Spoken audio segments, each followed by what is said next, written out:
Baik Bapak Ibu jamaah Hibat Nuraniyah yang berbahagia, pada malam hari ini sebagai badal ya dari ziarah yang tidak sempat kita lakukan pada sore hari ini.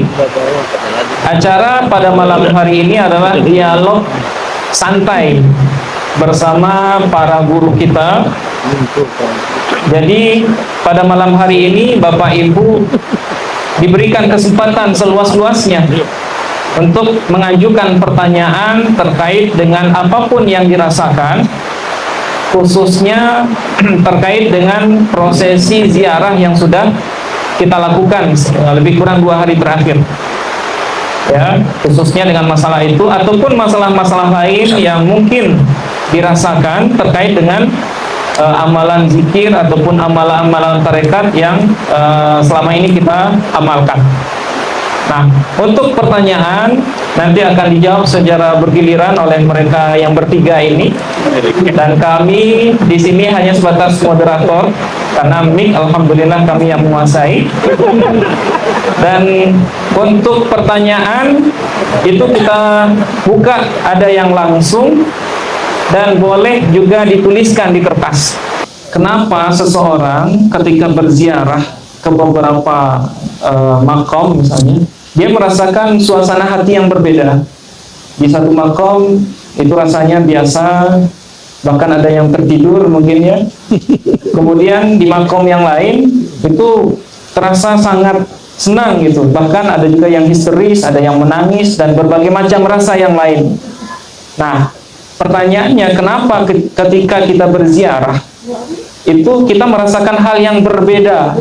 Kenapa tidak sama saja semua makom yang kita kunjungi itu sama aja rasanya?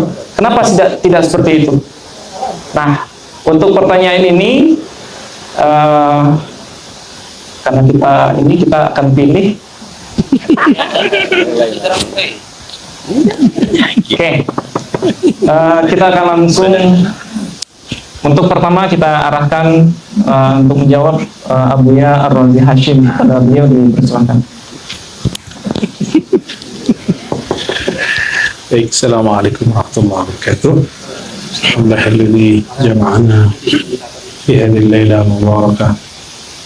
Allahumma salli wa sallim wa barik ala sayyidina Muhammad wa alihi wa ashabihi ajma'in. Baik, saudara-saudariku semua. Baik, pertanyaannya tentang apa tadi itu ya? Rasa berzikir. Oh, rasa berzikir, rasa ziarah kok beda? Kalau hadis itu menyebutkan, hadis yang sahih, zurul kubur fa innaha tudzakirul maut. Ziarahilah kubur karena dia dapat mendekatkan dirimu kepada Allah. Itu terjemahan saya. Kalau terjemahan harfiahnya, karena berziarah itu dapat mengingatkan kepada kematian. Al-maut itu mahar bertemu Allah. Mati itu mahar bertemu Allah. Makanya bertemu Allah di dunia mesti mati sebelum mati. Sejauh apa kita mematikan ego, sedalam dan selezat itulah berziarah. Kenapa tadi di Syekh Ibrahim ada yang merasakan kedahsyatan? Karena rohaninya lebih siap. Ada yang kemarin yang merasakan di Syekh Abdurrahman Kumangun, ada yang merasakan di tempat-tempat yang lain. Itu anugerah Allah SWT. Dan ilustrasi yang lain, ulama yang masih hidup atau wali yang sudah wafat itu seperti mat'am, tapi al-mat'am ar-ruhi, makanan, tempat makan ruh. Beda tempat makan, beda rasa, walaupun judulnya sama. Sama-sama rumah makan Padang, rendangnya sama atau beda? Bentuk rendangnya mungkin sama, tapi rasanya berlain. Sama-sama thariqah Naqsyabandiyah, sama-sama thariqah Qadiriyah kah, Samaniyah kah, Syadziliyah kah, Ahmadiyah Idrisiyah kah, tapi yang meramu lain. Barangkali begitu ya. Jadi kenapa berbeda? Karena kesiapan rohani kita berlainan.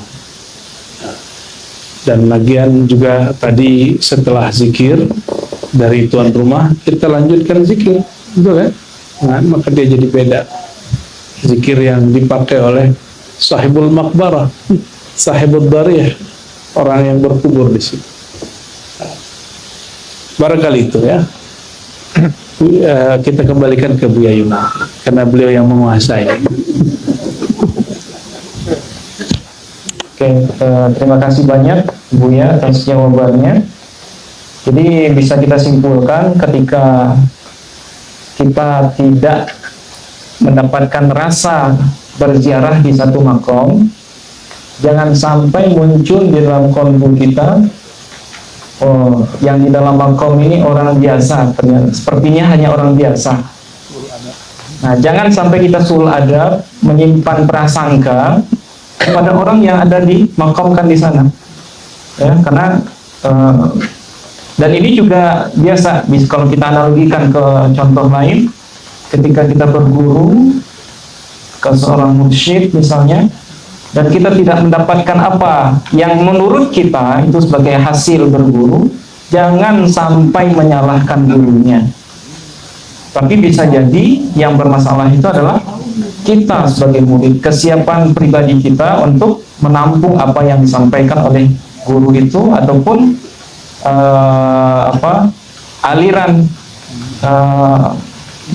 aliran positif yang muncul dari yang sahibul maqam. Nah, itu seperti itu. Oke, baik, itu pertanyaan pertama dari bapak-bapak. Nah, sekarang kita buka kesempatan untuk ibu-ibu. Silakan ibu-ibu yang punya pertanyaan. Oke, ya silakan Ibu. Assalamualaikum warahmatullahi wabarakatuh.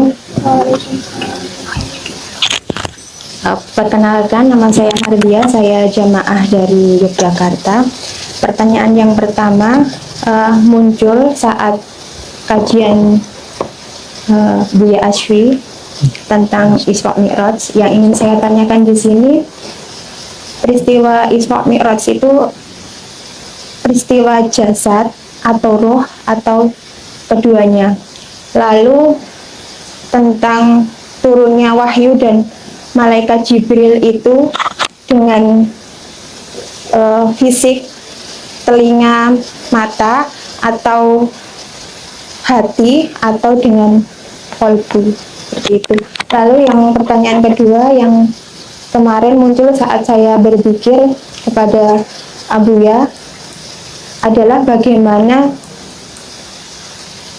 kita menumbuhkan rasa mencintai kepada Allah, tetapi setelah itu bagaimana kita itu ingin dicintai oleh Allah dan ingin menghilangkan rasa dicintai oleh Allah.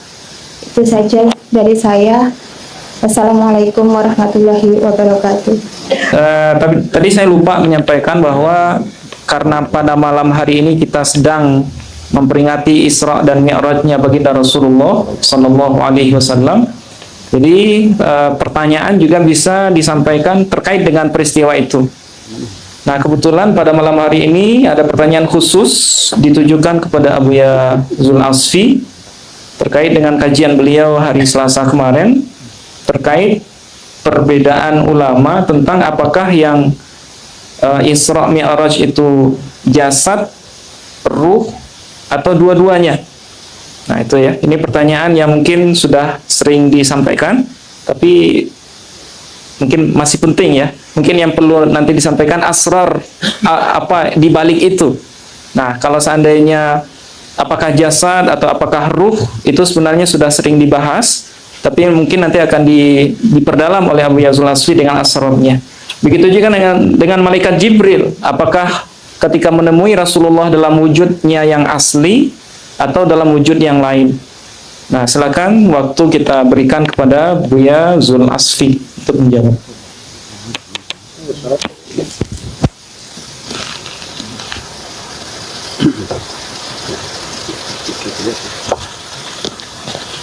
Bismillahirrahmanirrahim. Alhamdulillah wassalatu wassalamu ala sayyidina Rasulillah wa ala alihi washabbihi wa la hawla wa la quwwata illa billah. Amma ba'du. Ibu Siti Mardiyah ya? Ya. Hah? Mardiyah belum kembali Bu ya. So di ayat itu suruh kembali, radiyatan mardiyah itu suruh kembali. Irji'i ila rabbiki radiyatan mardiyah. Enggak boleh balik-balik. Udah mi'raj duluan itu mah. Pertanyaan apa tadi? Tentang apakah Nabi Rasulullah itu ketika Isra Mi'raj jasadnya kah, ruhnya atau dua-duanya? Kemudian malaikat Jibril dalam bentuk asli atau dalam wujud yang lain? Bismillahirrahmanirrahim. Subhanaka la ilma lana illa ma 'allamtana innaka antal alimul hakim. Yang pertama, apakah Sayyidina Muhammad sallallahu alaihi wasallam ketika Isra dan Mi'raj adalah dengan ruh serta jasadnya? Sebetulnya ayat itu sudah sangat jelas menjawab, jika hanya dengan ruh saja tidak perlu ada ayat subhana. Tidak perlu ada ayat subhana. Maha hebat Allah. Kalau hanya sekedar ruh yang tadi bermimpi pun sudah Isra Mi'raj tadi. Isra Mi'raj itu Abu Ya. Ya kan? Ngasih kunci ke Buya itu Mi'raj juga ke Abu Ya Mi'rajnya. Enggak perlu ada subhana di situ ya. Yang kedua, disampaikan juga oleh para ulama, diulang juga oleh Buya Al-Domi di kajian Taribat. Kata bi'abdihi, abadun itu tercakup dengan antara ruh dan jasad. Abadun itu gabungan ruh dan jasad. Yang ketiga, seandainya cuma dalam ruh saja, ruhani saja, pengalaman rohani saja, tidak perlu ada tantangan dari kafir Quraisy itu, wahai Muhammad, coba angkat kakimu satu kalau memang bisa. Kalau memang mimpi, tidak perlu mereka adakan sayembara, menyaksikan lucu-lucuan, mempermalukan Sayyidina Muhammad. Angkat kakimu satu, wahai Muhammad. Diberikan sampai begitu mereka ingin mempermalukan Nabi Muhammad. Ya. Ini coba perhatikan bapak-bapak, ibu-ibu. Rasulullah tulus beliau angkat kakinya. Mereka maunya apa? Rasulullah ikutin. Coba angkat kakimu satu lagi ya Rasulullah Muhammad. Ya Rasulullah ya basyariahnya yang boleh tampakkan. Gak ada kepentingan terlalu hebat mukjizat angkat kaki dua-duanya jika ditampakkan kepada orang yang sudah ingkar dari awalnya. Dan bisa saja Sayyidina Muhammad, ya Allah, irfa'ni birijlayya, angkatku dengan dua kakiku. Bisa aja kan Rasulullah minta begitu, tapi tidak Rasulullah minta. Kenapa? Buat apa?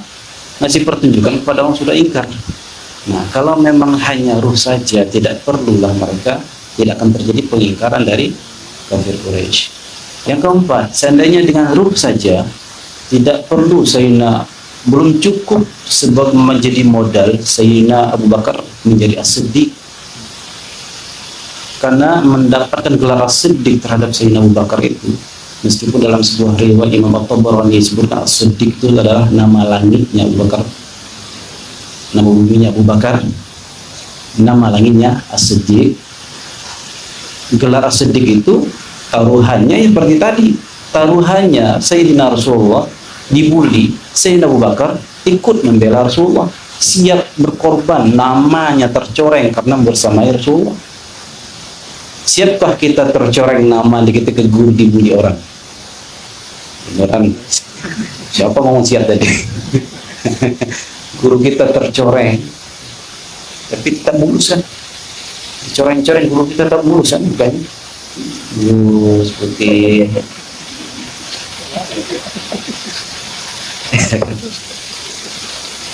ya gitu. Jadi berapa poinnya? 4.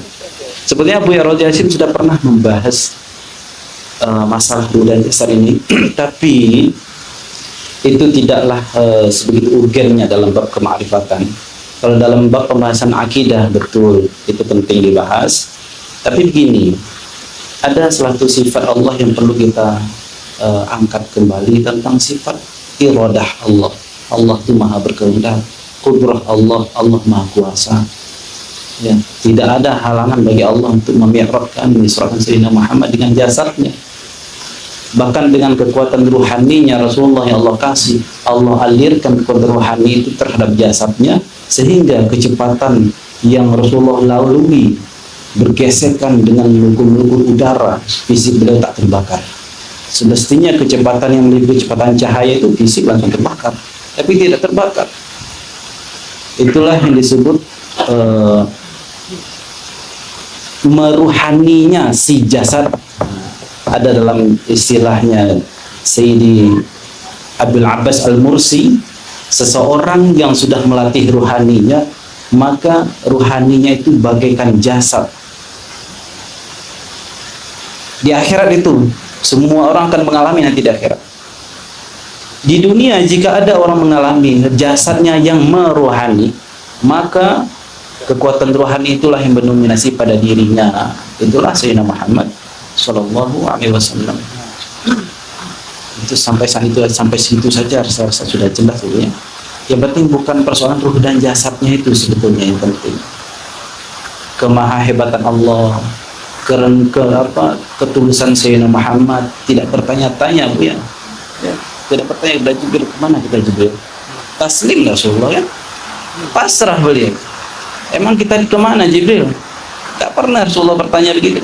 Itu bertaslim. Ila aina nahnu ya Jibril. Kemana kita Jibril?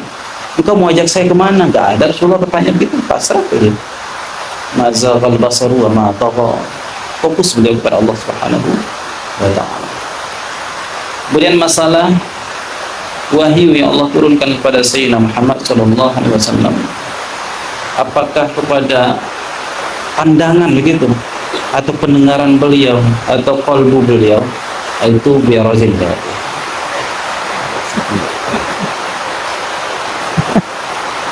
Bahaya Ya, oke. Nanti jawabannya akan diselipkan pada video selanjutnya. Dia belum jawab dia. Ya. Ya. Yaitu Abuya Al-Dumi Putra, karena pertanyaan Ibu Mardiah tadi ada dua. Nah, jadi sekarang kita akan dengarkan jawaban dari pertanyaan kedua, yaitu bagaimana cara memunculkan rasa ingin dicintai oleh Allah Subhanahu wa taala. Ya, jadi ada sebagian kita ini untuk mencintai Allah itu belum ada keinginan. Ya, belum ada keinginan untuk mencintai Allah. Maksudnya ketika berzikir itu belum ada dorongan untuk apa kita berzikir. Mungkin yang akan disampaikan oleh Abuya Al-Dumi ini bisa menjadi motivasi kita semua. Kenapa kita harus berzikir? Gitu ya. Mungkin itu. Silakan Buya Al-Dumi Putra untuk menjelaskan jawaban dari pertanyaan kedua ini.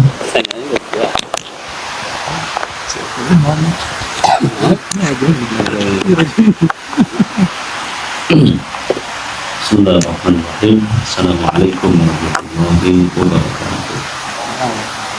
Asyhadu an la ilaha illallah wa asyhadu anna Muhammadan rasulullah. Qala ta'ala, "In kuntum tuhibbuna Allah fattabi'uni yuhibbukum."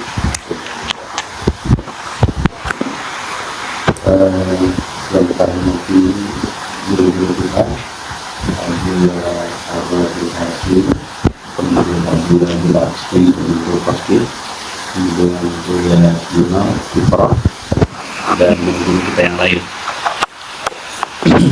Sebetulnya yang paling cocok itu menjawabnya Buya. Nah, kita mulai yang kasarnya, nanti dikhatam halus oleh Abuya, gitu ya. Setuju? Nah, setuju tuh ya. Jadi saya kasih mukaddimah, ntar Buya yang jawab.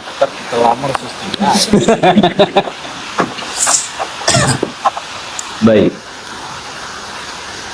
Ketika kita membicarakan tentang bab cinta, maka syarat pertamanya mesti mengenal.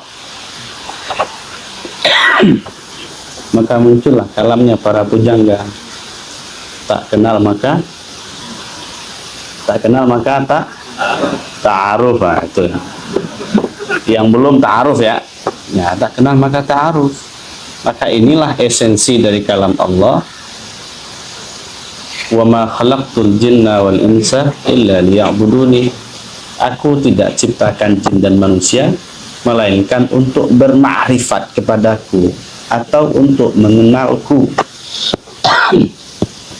maka syaratnya mesti kenal. Ibu Mardiah sudah punya suami? Sudah. Kenapa cinta pada suaminya?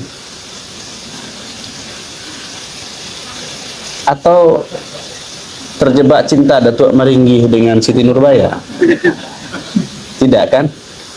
Pasti awal mulanya di situ. Kenal. Maka kalau belum kenal, bab pertamanya adalah mesti kenalan. Cek dulu namanya siapa, kampungnya di mana, anak keberapa, begitu ya dawamnya.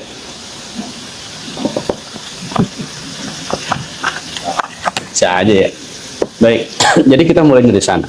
Makanya di kalam-kalam yang ma'ruf di kalangan sufi, awwaluddin ma'rifatullah. Yang pertama dalam bab agama itu mengenal Allah. Maka kita bicara tentang mengenal Allah itu, inilah yang disampaikan oleh Ibnu Katsir dalam tafsirnya ketika menjelaskan ayat fa'lam annahu la ilaha illallah. Apa kata beliau di sana? Bahwa wajib hukumnya menuntut ilmu atau mencari ilmu tentang ma'rifatullah. Dan belajar tentang ma'rifatullah itu semenjak kapan? Semenjak kapan, Pak Bu? Itu semenjak balik dan berakal.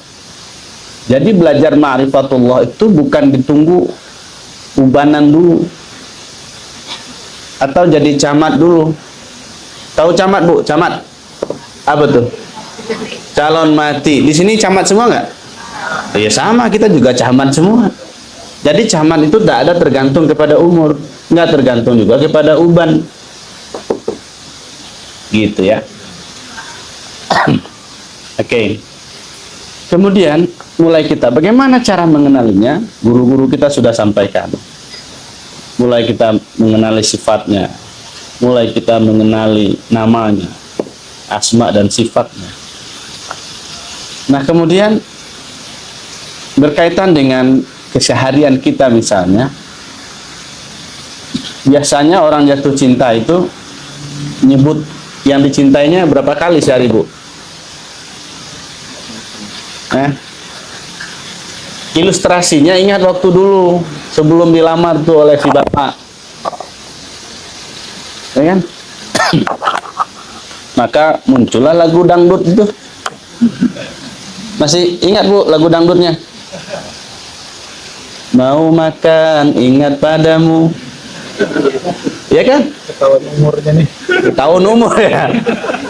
Kalau mau makan ingat padamu baca apa, Bu? Allahumma barik lana. Gitu. Mau tidur ingat padamu baca Bismikallahumma ahya wa amut. Nah, itu mulainya dari situ. Nah, kalau dari sisi Quran itu dikatakan apa? Ya ayyuhalladzina amanu dzkurullaha dzikran katsira wasabbihu bukratan wa asila. Mesti banyak nyebut. Man ahabba syai' kasura dzikru. Siapa yang cinta kepada sesuatu, maka dia banyak menyebut sesuatu itu. Dan sebaliknya, siapa yang cinta kepada sesuatu, maka dia menjadi hamba sesuatu itu. Jadi untuk menguji seseorang itu cintanya tulus, cintanya benar, uji dia dengan sesuatu yang nggak masuk akalnya. Kenapa Dawam senyum-senyum? Belum diuji ya? Belum diuji, sabar. Inilah yang bab yang tidak lulus tuh si iblis tuh. Iblis itu ma'rifatnya tinggi kepada Allah. Tapi jika dilihat dari sisi bab kecintaan, bagi iblis cinta masih pakai nalar. Tapi bab cinta tidak pakai nalar. Makanya sering orang katakan, kalau istilah kita di Nusantara kadang-kala, bukit tinggi akan aku daki. Lurah dalam akan aku turuni. Tapi bagi orang kota jawabnya beda. Ke lurah kita ngurus KTP. Lalu lautan dalam akan aku seberangi. Itu kan semuanya kalam-kalam yang tak masuk akal. Maka cinta itu tak butuh argumentasi logis. Maka yang terjadi kepada iblis laknatullah alaih, dia mencoba melogikakan ketika Allah menyuruhnya sujud kepada Adam alaihissalam. Karena bagi logikanya tak pantas makhluk sujud kepada makhluk. Jadi hati-hati yang jomblo-jomblo. Nanti kalau diuji dengan hal yang nggak masuk akal, kalau nggak diikutin, nah nggak jadi tuh. Jadi menguji cinta itu begitu. Cinta itu mesti teruji. Makanya, ini mohon maaf ini Abuya misalnya. Kan menurut logika kita kan Abuya nggak mungkin disuruh-suruh kan oleh Umi. Benar nggak? Tapi ibu ketahui bahwa kurirnya istri saya itu dokter.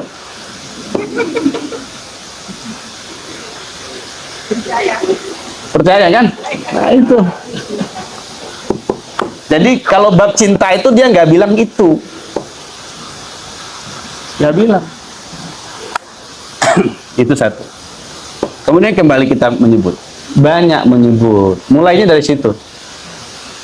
Kalau berzikir, di bab zikir itu kan kita diajarkan zikir sebanyak-banyaknya. Apalagi nanti yang mau ikut solo. Kurikulum zikir itu, ini jangan bilang ini angker ya. Satu hari, di kurikulum pertama, membaca zikir Allah, Allah di kolbu 70.000 kali. Nah, mikir dong. Gimana caranya itu? Tapi poinnya bukan 70.000 kali itu. Tapi poinnya adalah bagaimana mengingat sebanyak-banyaknya. Makanya akhir-akhir ini kita kalamkan bahwa sudah waktunya kita berzikir kepada Allah itu unlimited. Unlimited. Nah tentu banyak-banyak. Mulainya dari situ sebut Allah. Mungkin sekarang belum muncul rasa cinta. Belum muncul rasa cinta. Makanya kita ini kan sejatinya memiliki rasa cinta dan kerinduan yang luar biasa dengan Allah.